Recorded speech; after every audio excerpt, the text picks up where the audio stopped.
Hello listeners, Jordan here. I just want to let you know that you can listen to Nighttime early and ad-free on Amazon Music. Include it with Prime.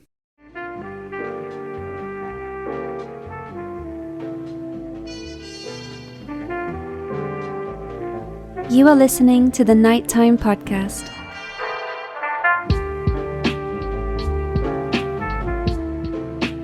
Hello listeners. Would you believe me if I told you that a Canadian mental health hospital was conducting cruel experiments on patients using LSD, rape, embarrassment, and torture as recently as the 1980s? Well, if you don't believe me, buckle up for this one. And if you do believe me, you're likely already familiar with Ontario's controversial Oak Ridge Medical Asylum and the unimaginable things that took place within it. Those gates behind me are all that's left of Oak Ridge, long the only psychiatric forensic unit in Ontario. For about 2 decades, the criminally insane were brought here for what was considered a cutting-edge treatment. The mastermind behind it all was Dr. Elliot Barker. His theory was that the real problem those criminals faced is that they couldn't express their innermost feelings.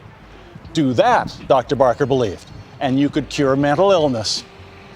We now know that Dr. Barker's treatments were as ineffective as they were harsh. And new information has revealed that the real Oak Ridge story is far more bizarre than has ever been reported until now.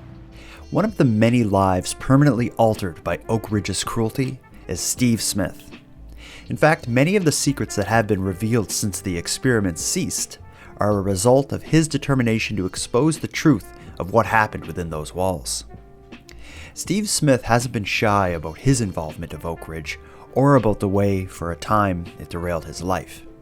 He's appeared in the groundbreaking CBC documentary on this case, and he further shared his very difficult-to-imagine story in his memoirs titled The Psychopath Machine. And when I say his story is difficult to imagine, I'm not understating it, and you'll see why soon. Tonight, in this episode of Nighttime, we'll be joined by Oak Ridge survivor Steve Smith, and our topic will be LSD, torture, and his time at the Oak Ridge Medical Asylum. Steve Smith, the common cold tried to keep us apart. It managed to delay us 1 week, but it didn't shut us down. How are you doing tonight? I'm good tonight. How are you, Jordan? I'm good. When I was emailing you last week, I was not good. I was we had plans to talk last week. I had the head cold from hell, or as my wife puts it, the man cold. But fortunately, I guess that gave me the opportunity to lay on the couch and in between sips of hot tea, I was reading about Oak Ridge, watched the Fifth Estate documentary that CBC did that you had appeared in a couple times. And so I'm so excited to get into it with you tonight. But before we do, let's get an introduction out of the way. Tell me a bit about you and kind of where you're at and what you're up to present day. Present day at this moment, retired, living in the countryside on acreage. Mm-hmm. With trees all around and a Japanese pond and a cottage just beside the house with a Japanese onsen in it, and just living the good life, sailing, enjoying a lifetime of labor. I just turned 73 last week. Oh wow! Astonishing. How did I get here? Congratulations. So it's been a long ways from the 1960s, but here I am, prosperous, retired, happily married. Our 26th anniversary is coming up. Congrats on that as well. But you certainly took as we get through your story, you certainly took the long way to 73. Your life story, when I read through it, what you've been through, is just absolutely shocking. And I think a lot of people will be surprised to hear that this sort of thing can or has been happening in Canada. I think that's what maybe is what's most shocking. It sounds like something pulled out of the pages of like a science fiction novel or something. So just to set the scene for people who aren't familiar with your story, let's go back to the mid to late 1960s. Maybe just give me a bit of background on like your upbringing. Like what kind of life were you living at that point? How were you raised? Just to get a context. I was a hippie. Totally embedded in the hippie culture, did everything according to the hippie playbook. Leave home at 16, go to Yorkville in Toronto, live homeless, live harsh, but we were hippies. It wasn't the same as being homeless now. Being sometimes on the street, sometimes a place to stay, sometimes not. In Yorkville was a totally different environment that homelessness is now. But that's kind of where I was in the 60s. And now, this period of your life, you say you leave home around 16. It's at about 18 where things really get complicated. Now, the way you describe it, you were kind of living a life as a hippie, not a modern day version of homelessness, but I guess more like a transient kind of lifestyle. When you're 18 years old, you get yourself in trouble as the result of, I believe, a stolen car. Can you tell me the story? I did that. I did indeed steal a car. No question. Guilty. So yeah, that's what happened. I was hitchhiking across Canada with a friend, trying to come to the West Coast, in fact, and didn't actually reach the West Coast until 10 years after I left. But along the way, got rides that dropped us off in the middle of nowhere, freezing cold, stole a car from a parking lot, from a used car sales place. Okay. So drove it to the next town and got instantly caught. So maybe we had it for an hour or so. We planned on leaving the car. We wanted to hitchhike. The idea was to hitchhike to the West Coast. Everyone was doing that. The highways were full of hitchhikers. You would meet other hitchhikers and whatever. So that's how it was in the 60s. We wanted to hitchhike. So the car was just to get us out of the freezing cold situation we were in. Other than that, leave it and keep hitchhiking. But we didn't get to leave it. We got caught. And right away. Ultimately, this scenario or this situation with the car, usually when you hear of someone getting caught with a stolen car, it becomes a cautionary tale of, I got community service or I spent 2 months in jail.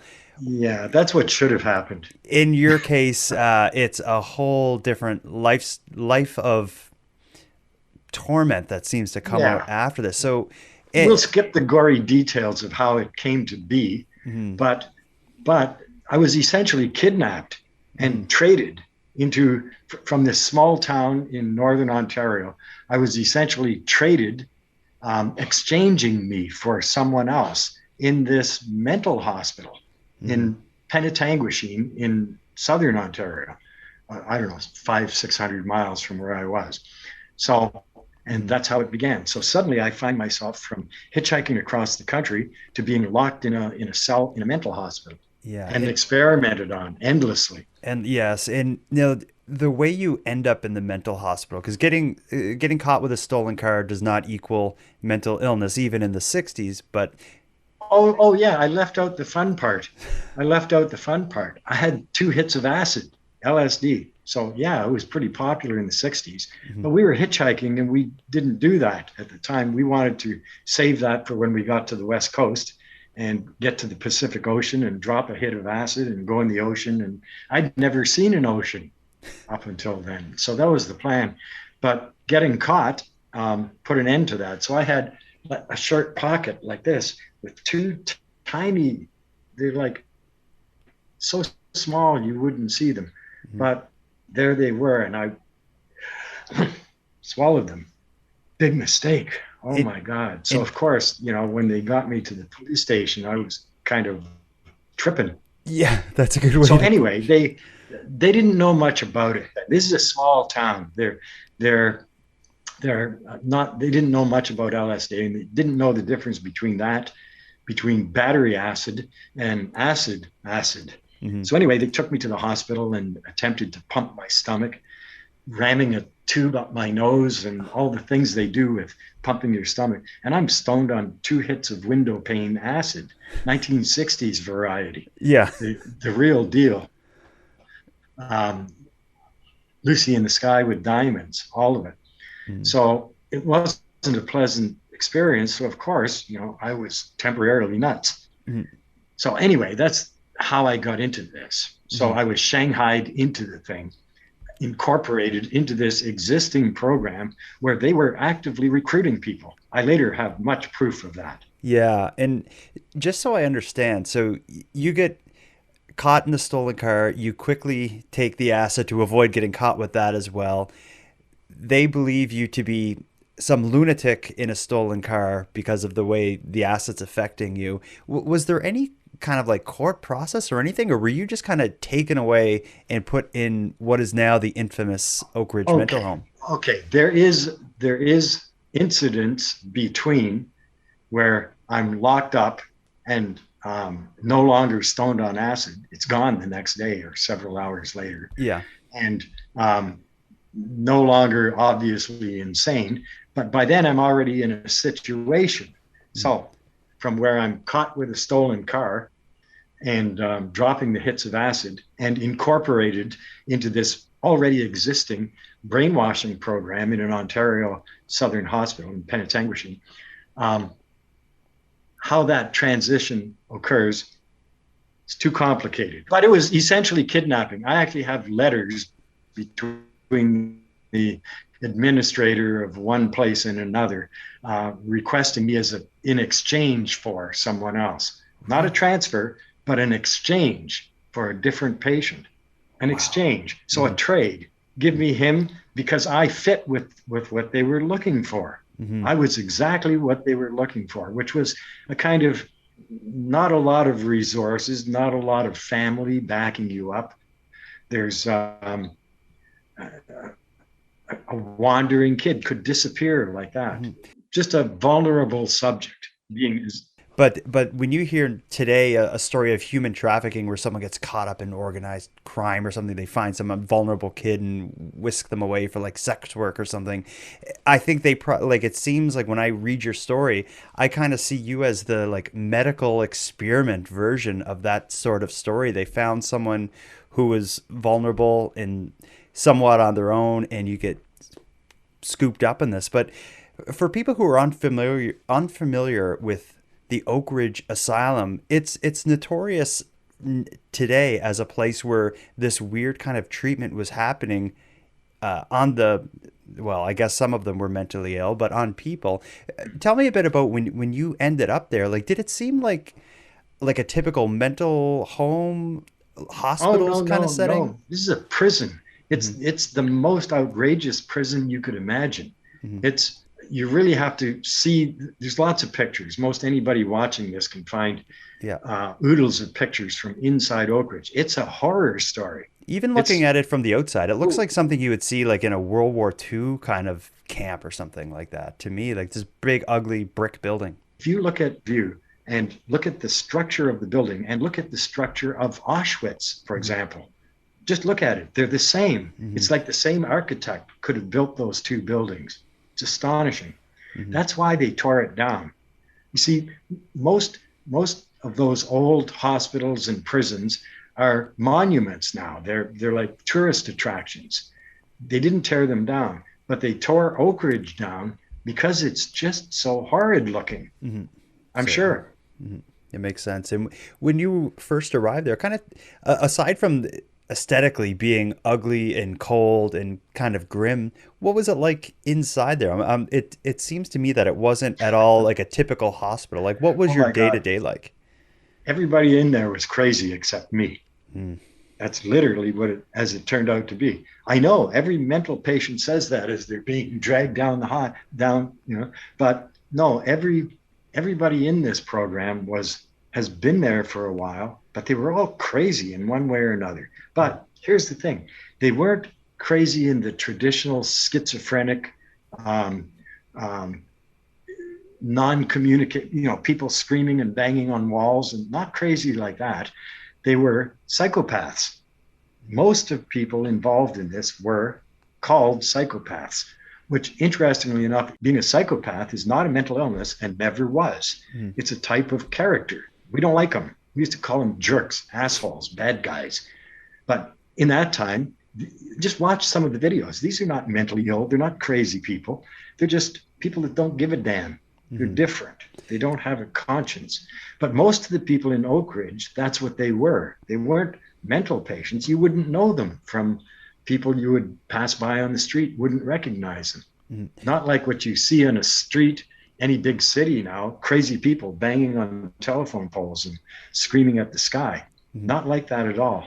These are generally like people who, I guess by most measures, would be intelligent people, but had something about their character that made them not fit Yeah. into society and were Yeah. psychopaths. Yeah. Like they murdered people, for example. Some of them murdered, raped, and tortured people.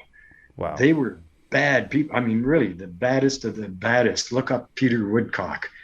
My God, Hmm. he murdered four people, actually five, but four according to the official. Wow. Anyway, yeah, So, there's a lot. My book begins with I first met Peter Woodcock in 1968 when I was 18 years old, like that. and in So 18, like that's a kid. Like you, if you yeah, can you recall how terrified you were back then, despite the oh passage yeah, of time? oh yeah. Something it makes me understand is how Holocaust survivors, when I was 20 something or 25, I met Holocaust survivors, and to them, it was like yesterday. Hmm. It's fresh in my mind, as it is with Holocaust survivors. Hmm. Doesn't matter how much time goes by, you never forget the smell.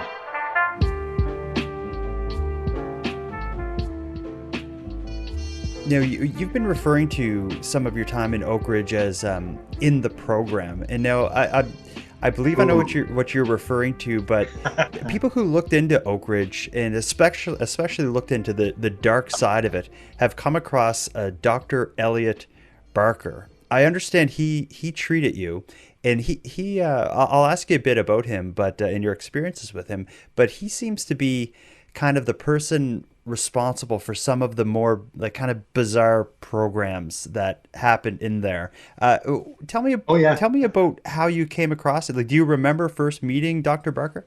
his story is incredibly interesting and key to much of this. Hmm. As you know, the rabbit hole goes really deep and there's lots of facets you can follow. But Barker, his life and how he got into this is very important. So in 1965, he graduated from the University of Toronto with a degree in psychiatry.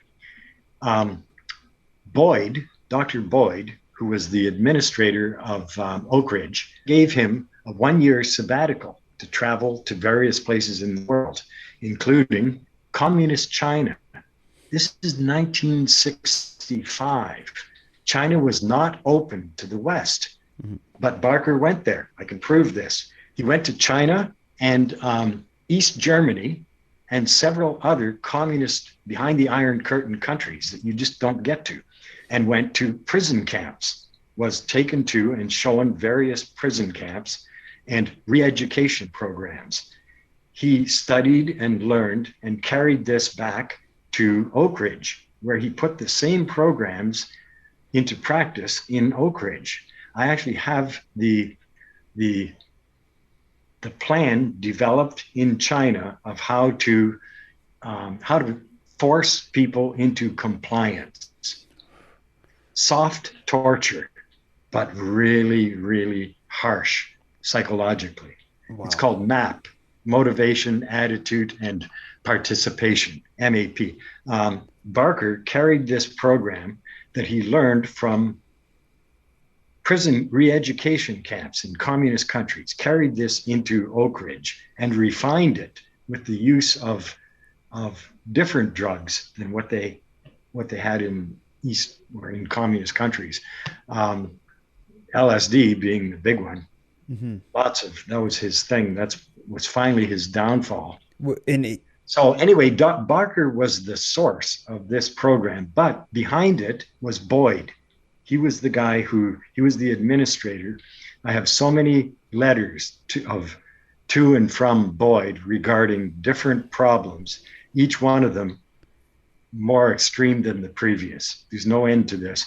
This wasn't just out of control experiments.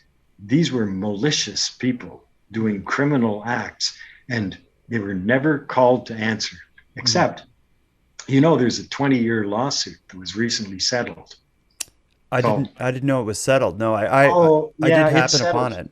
Yeah, it's settled finally. Mm-hmm. So here's where it stands. I started this lawsuit in 1997. So at the time that I went to Toronto to record that video, that documentary with CBC, at the same time, I went to a lawyer and told him the whole story. So he was quite interested because I'm there with CBC. Mm-hmm. He saw, he's a lawyer. He saw something, Mm-hmm. even though the story was wacko Mm-hmm. and out there.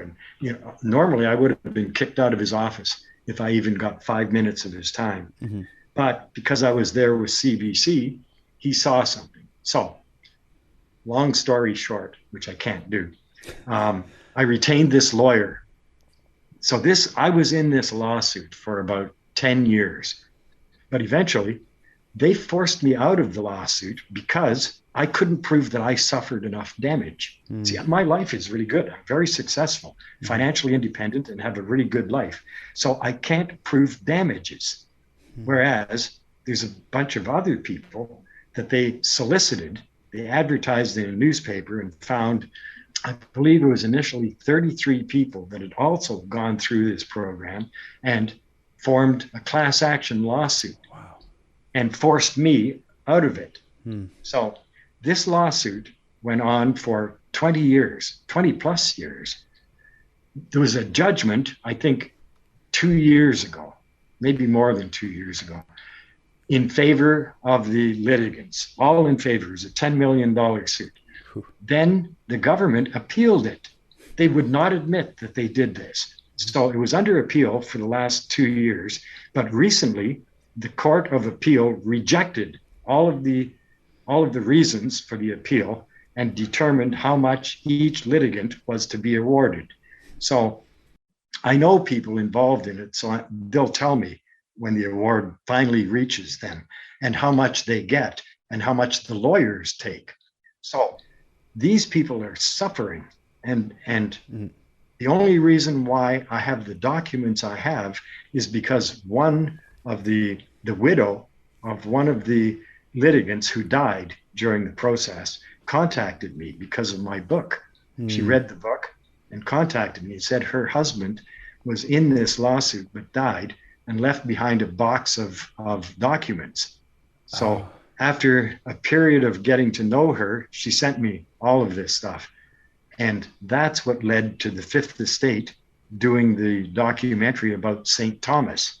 Okay, so, that makes sense. So it's intriguing enough as it is how I came to be there. Mm-hmm. But what's much, much more important is not my story, but the story of St. Thomas. St. Thomas and after. Oak Ridge, and the connection and the government connection as well. Yeah. And the connection with the guy who died, with the widow who contacted me, his story. He wound up in Fort McCoy dealing with the Muriel boat lift, the Cuban crisis. Remember the Cuban refugee crisis? Yeah. Sent him there to help deal with that. And Oak Ridge, where he was a part of this program and became what they called a teacher. They referred to as a teacher, which means they know the whole program and they can do it too. Yeah, and that's one thing I wanted to get into is it seems like with Dr. Barker, one of the things that he was doing that was so unconventional, aside from using like LSD and experimental drugs in his treatment, and I'm using air quotes, is he set up a sort of program where the patients were looking after other patients. So like, that was happening when you were there as well, was it? Like you were. Oh yeah, that was the structure. That was how the whole thing was structured. That was the point. That's how they do it. They don't beat you into submission. They don't have a bunch of guards putting you on the rack and sticking hot coals on your feet. Not like that. That's not how they re-educate you. They set up an artificial social environment, complete with currency, but it's all internalized and it's under complete control. You have to understand why they were doing this. Then you'll understand the purpose for the technique. The technique is secondary to the reason. You'll understand why the technique once you understand what they were looking for and what they were trying to accomplish. It wasn't just random experiments. They were looking for something first. What were they looking for? Like, what did you make from these sorts of bizarre experiments? This was about psychopaths, all about psychopaths. Now, most people have a complete misunderstanding of what a psychopath is, the Hollywood version, stabbing you in the shower and all. But it's not like that at all. In the time, you have to cast your mind back to the environment of the time.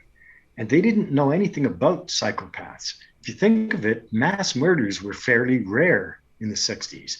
There wasn't a lot of random, violent madness like there is now. Cast your mind back, there was, but not as common as now.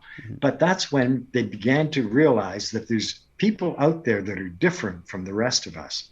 They have no conscience. They lack something that makes them human and makes them behave in society the way the rest of us do. Most of us don't want to do bad things to other people. We just have this internal voice that says, don't do that. Mm-hmm. But they began to recognize that there are people like that and that they can be useful. They're useful. I can't do certain tasks, like I can't dig ditches very well, so I'll hire a guy with big muscles to dig ditches. I can't do crowd control and trample old ladies on horseback, but I can hire someone that will. So I have to find that person. Now, the experiments at the time in the 60s were based on two things. How do you find psychopaths? How do you identify them? And how do you direct them? How do you use them? What do they need?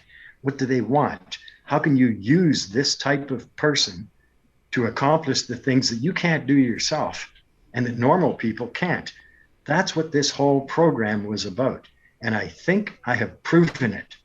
I think if you put all of the things that I have put out into public, all of the documentaries, all of the documents, all of the people, the individual, you see how useful psychopaths are and how they tested it, how they refined it. And now the world we live in, look around you. It's full of them. There's many. It used to be maybe 1 to 2.5% of the population are psychopathic to one degree or another. It's not just an off or on switch. It's a scale. Mm-hmm. So a very small percentage of the population used to be psychopathic, but I think it's increasing.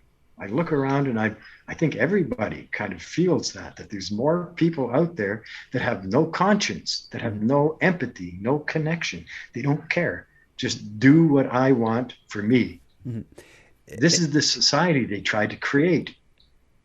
Yeah, and now the idea of like them looking for psychopaths that they could include in this program, I guess that backs up to your original, that sort of prisoner/patient exchange that happened. Do you think there was something about you where they're like, this guy could be one, like let's get him in here, we'll make this trade?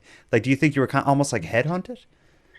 Oh, they were headhunting, no doubt about it. Mm-hmm. Now, I can't say if they thought I might be one that they were looking for, or I might be just a control group. Oh, yeah. Just something that, these guys, because I never killed anybody. I was amongst the baddest of the bad, mass murderers and rapists and really, really freaking bad people. Mm-hmm. I can name some, but anyway, bad people that did bad things. And I stole a car. So, there wasn't really much of a comparison crime-wise with the environment I found myself in. So I can't say what their initial belief was, but I think in the end I was a control group that you have to use, why you have to have that.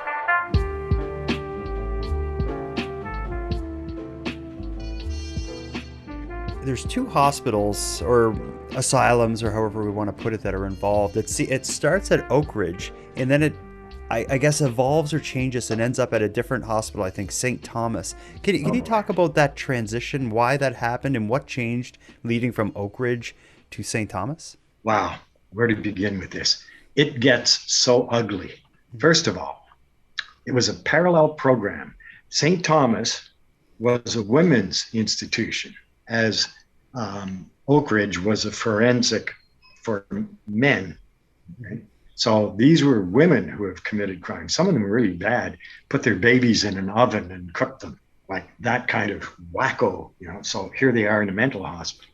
So in Oak Ridge, people who went through the training program, graduated from this program, became teachers.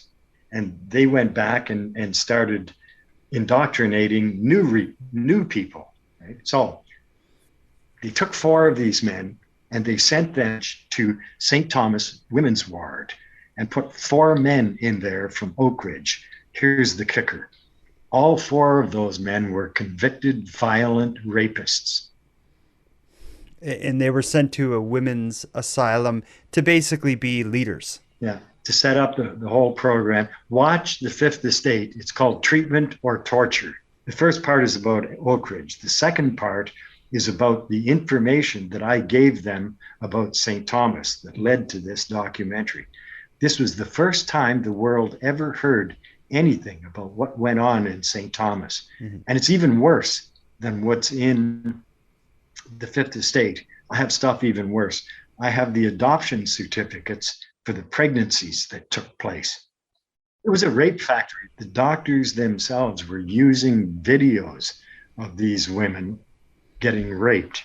Yeah, I'm not kidding. Yeah. One thing I want to get into just to get a better understanding is I can understand the style of the program where it's like the patients are treating the patients in this weird socially kind of constructed scenario, but I don't get how the drugs fit in. Why were they like, what was the LSD and the different drugs the doctors were administering? What was that being used for? Or was that maybe just to kick the hornet's nest?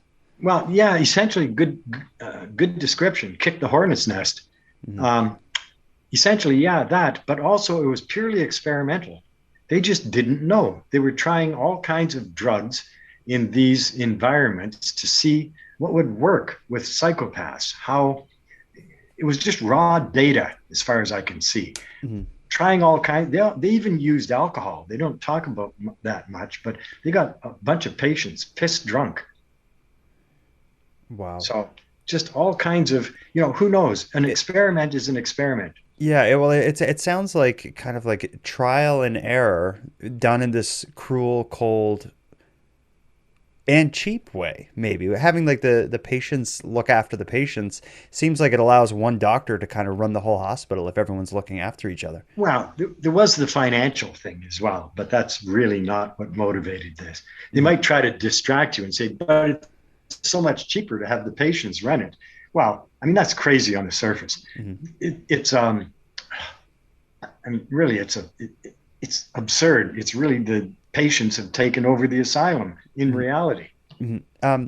And now, as far as your personal experience, you wouldn't have been involved in St. Thomas. You just spent your time in Oak Ridge. How long were you in Oak Ridge yourself? Oh, not long. Probably less than 8 months. Now, most people were there for years. Mm-hmm. See, the reason why I'm here talking to you about this is that Oak Ridge struck a glancing blow. It didn't hit me hard. I survived it, but I memorized everything. I remember all of it. They killed people in there. Crimes were committed. Mm-hmm. So I remember all of it, but I wasn't there long enough for it to really wreck me like it did everyone else. Mm-hmm. Let me tell you the story about Matt Lamb. Yeah. First of all, Matt Lamb was probably the most intelligent person in this program. He was very, very smart, charismatic. So in 1965, I think, maybe a little later, he took his grandfather's shotgun and shot 4 people in Toronto at a bus stop. No one has any idea why, but he was the first person in Canada who was found not guilty by reason of insanity and escaped the death penalty. They were going to execute him. So he was the first person found not guilty by reason of insanity. He was put in Oak Ridge, where he became Barker's favorite patient. He supposedly got more clinical LSD than anyone in history. I knew Matt Lamb. I liked him. He was really a nice guy. I talked to him a lot in the time in there. So anyway, in 1976, maybe a little earlier, 76, he was released from Oak Ridge, where he went to live with Barker, Dr. Barker, on his farm, doing manual labor for him. which was the first job he ever had in his life, by the way. So doing manual labor on the doctor's farm, taking care of Dr. Barker's 2 children sometimes. And then he next turned up in Israel in the Yom Kippur War. He went to Israel, joined the IDF, right, got military training, and went to the Yom Kippur War. He came back from Israel disillusioned with Israel, didn't like what he saw or whatever. He came back to the farm and then went to Rhodesia, where a war was going on, where he was killed in the Bush War. You look him up on Wikipedia, you'll see him in his Rhodesian military uniform as a hero. Bizarre. How does Lamb's military or time as a mercenary in the military, how does that connect to what he's been doing through Barker? What were they trying to do in Oak Ridge? Yeah. What were they trying to do? They were trying to discover psychopaths and how to use them. So what better way to how to use a psychopath than to turn one into a mercenary, a successful Manchurian candidate, if ever there was one. Mm-hmm. They took Matt Lamb, who was a killer, like for no reason, just killed people for no reason, and turned him into a decorated hero soldier, a Manchurian candidate. They found him and directed him to perfection, and they proved their point that it can be done. Matt Lamb is the perfect example. There's others. Wow. So, and this, of course, is something CBC doesn't get into in the Fifth Estate, but your belief is that the work that they were doing in Oak Ridge and on into St. Thomas is to find a way to take advantage of the psychopaths that are in society, to understand them, how they tick and how to use them. I guess take advantage. Yeah. How to use them is, I wouldn't say take advantage of. I would phrase it as how to use them for purposes that you can't get normal people to do. Normal people will not do some things. Some jobs are just beyond the realm of what a normal person's conscience will do. In spite of the fake Milgram experiments that people are familiar with, where somebody in a white lab coat ordered people to shock someone, and that whole thing was bullshit. It was like set up in a clinical, that does not reflect reality. Most people, in fact, won't. Most people are not psychopaths. So it's hard to find people that will just follow orders that, they have to go home to their wife and kids after doing that. Mm-hmm. No, you have to find, look, there's something, all police forces do something called psychometric tests in when they recruit police, presumably to weed out bad thinking people. One of them is called an MMPI. It's a Minneapolis multi-phase personality inventory. Mm-hmm. Been around for a long, long time. It has about 550 questions, yes and no, or true or false. So you do this test, and this will give you a pretty accurate idea of where you stand on the psychopathy scale. How much are you lacking in empathy and conscience? And where do you stand on this scale? It is a scale, but some people are so high on the scale that they are damn straight out psychopaths. I submit it's not to weed them out at all. It's to weed them in. It's to find the ones and to put them into the right category, to put them into the place where they are the ones with the baton on horseback, smashing innocent, unarmed civilians like no other person could do except the psychopath. Mm-hmm. So they use these tests and what they discovered to recruit the people now and to direct them. There's nothing more that a psychopath likes than to have a badge and a uniform. They like power. They like authority. They don't want people to disagree with them. Don't disagree with me. I'll punch your face out. So that's kind of how they are. And this occupation suits them. And what they learned in the Oak Ridge experience and the St. Thomas experiments helped them to do that. Wow. It's so clear to me, having lived this. Mm-hmm. This is part of my reality for 50 freaking years. Mm-hmm. So something must have sunk in. I'm not stupid. I don't have any degrees, but I've been at this long enough that I kind of see it clearly. Mm-hmm. I've seen it develop. Just to get some of your memories from in Oak Ridge, when you think of the different kind of experiments and kind of things that you went through there.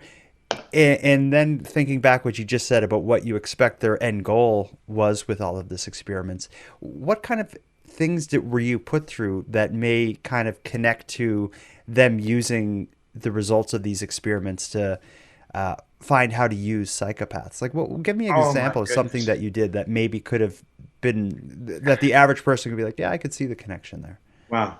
This is research. It takes people with clipboards and very careful analysis of all of it to record a whole series of events and come to conclusions. Mm-hmm. So I can't really do that in a mm-hmm. brief blog. But one of the things that was kind of interesting was the capsule. Maybe you read something about that. Mm-mm. So this was it was about a 10 by 10 room. Maybe about 10 by 10 room. It's all just padded. It's all lined. So they would put up to 6 naked men in there for up to 10 days, maybe 2 weeks. It was my duty to run the camera if anything happened in the capsule, because I'm the observer. It's my task to be the observer. I have to stay up all night, do not fall asleep, and watch through this. If something happens, turn the camera on. The camera was 2.5, 3-inch tape on big reels, like an old tape recorder, right? But at the time, that was state of the art. Mm-hmm. When I did the documentary with CBC, they pointed out to me, who paid for this? This was state of the art. This was better than CBC had at the time. Who paid for all of that? That's a good question. For it. I know. I already know. Well, I know partway. A grant from the Canadian Donner Foundation, $50,000 grant from the Donner Foundation, which is a known cutout for the CIA. Okay. Who got the tapes? I ask you. There were hundreds of hours of tapes, and weird stuff happened. I saw weird stuff myself. I won't go into it here, but really, really twisted up stuff. You don't want to see. Mm-hmm. I was forced to observe this and to record it. So I know some of what was on there, but what I want to know is where did these tapes would be considered child pornography. Some of these people, not men, some of them were 15 years old. Wow. There must Who got the tapes? Yeah. At some point, there must have been a pretty serious kind of paper shredding, book burning campaign. When does this come to light? Because as far as like what I'm getting from you now, it's really it doesn't become exposed until you begin writing and get this package from the widow. Like, is that when the truth? That's what happened. That's exactly what happened. So they had years to cover their tracks. It took me decades to get any traction on this story at all. Mm-hmm. I can't tell you the humiliation I suffered being tossed out of radio programs, literally frog marched out of places. People give you that look, cuckoo story. Mm-hmm. So it's for me to get past that notion that this is a crazy idea. I'm an ex-mental patient bitching about whatever. It took literal decades to get beyond that, but I did. Then at one point, I got a phone call out of nowhere from John Ronson, mm-hmm. author of The Man Who Stared at Ghosts. Yes. He's awesome. Yeah, he's awesome. So I got a phone call out of nowhere because of my Oak Ridge experience. Through my lawyer, he got my phone number and called me. So asked me if I wanted to participate in the book. So I did.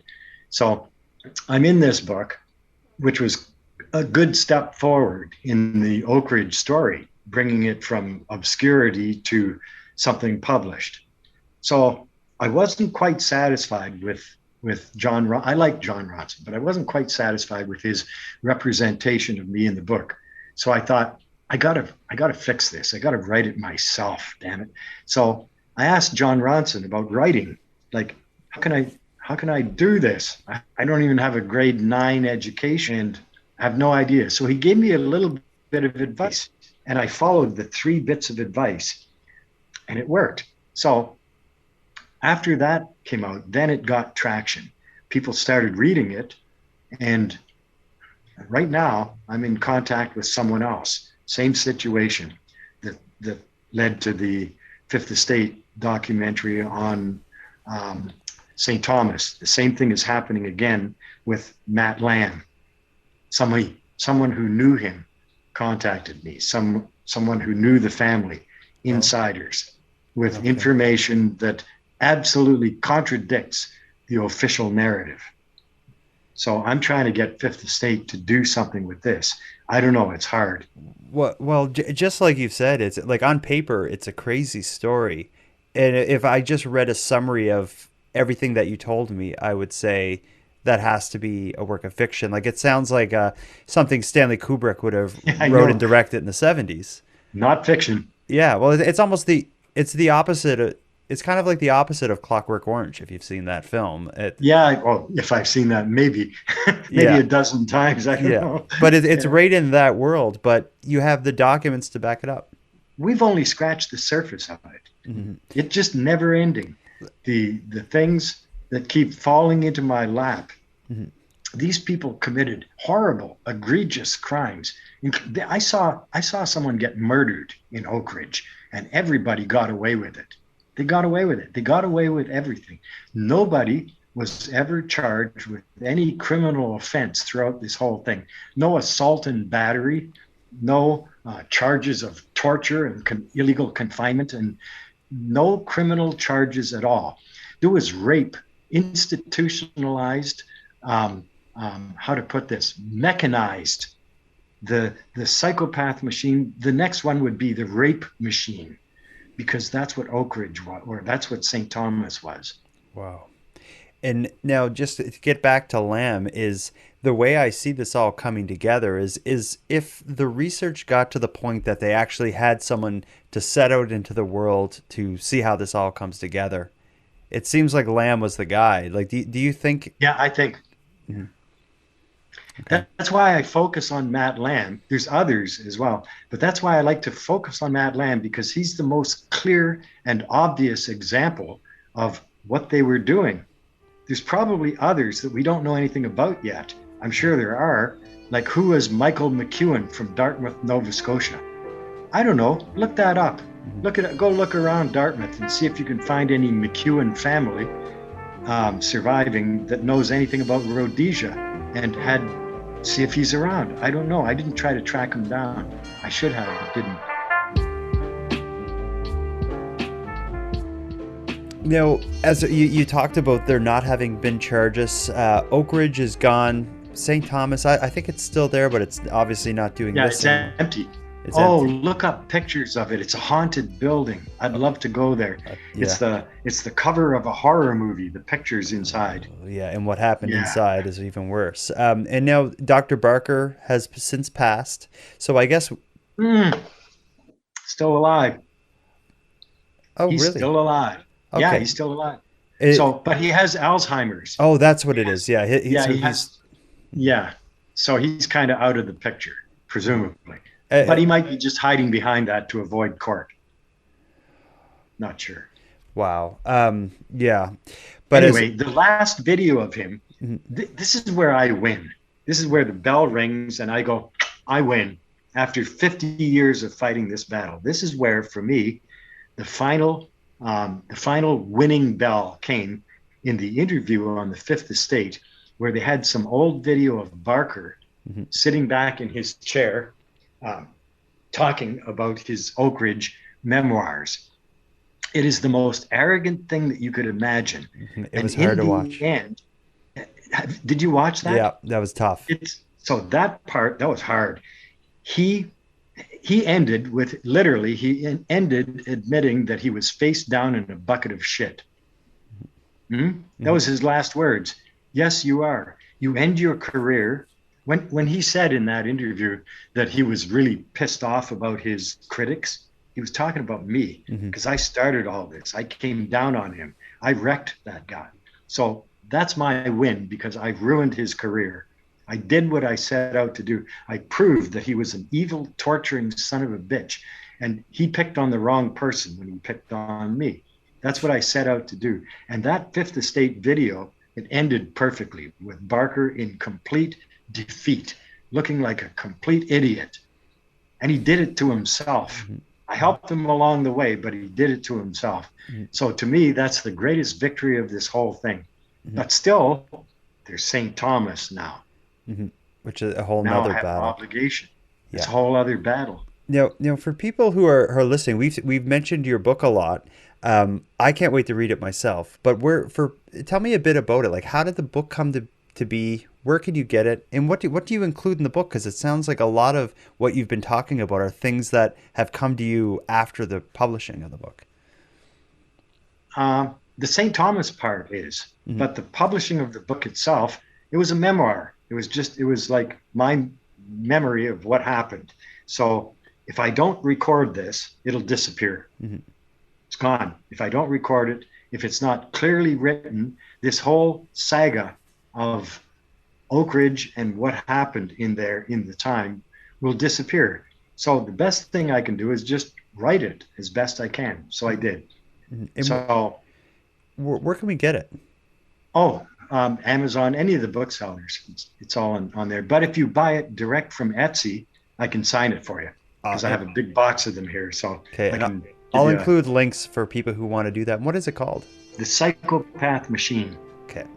Well, Steve, it's been a pleasure talking to you. You as well. We should do this again. We will. One of the better interviews I've done. You're very good at this. Thanks. Well, I'm going to read your book and we'll talk again. Okay. Let me know when. Take care, Good night, Steve. man. Bye-bye.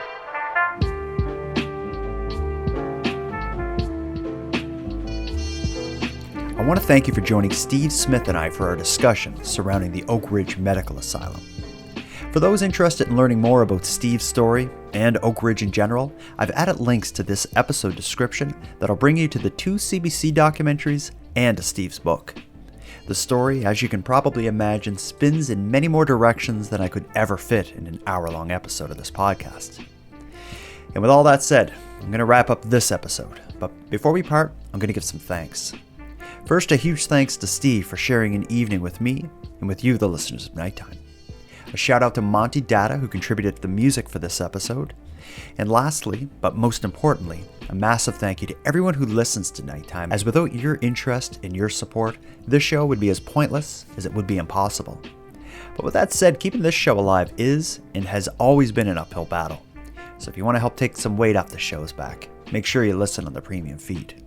And not only does the premium feed fund the creation of the show, it gives you more of each topic than you'll find here on the free feed, as I'm adding exclusive content regularly and maintain a full back catalog of episodes only on the premium feed.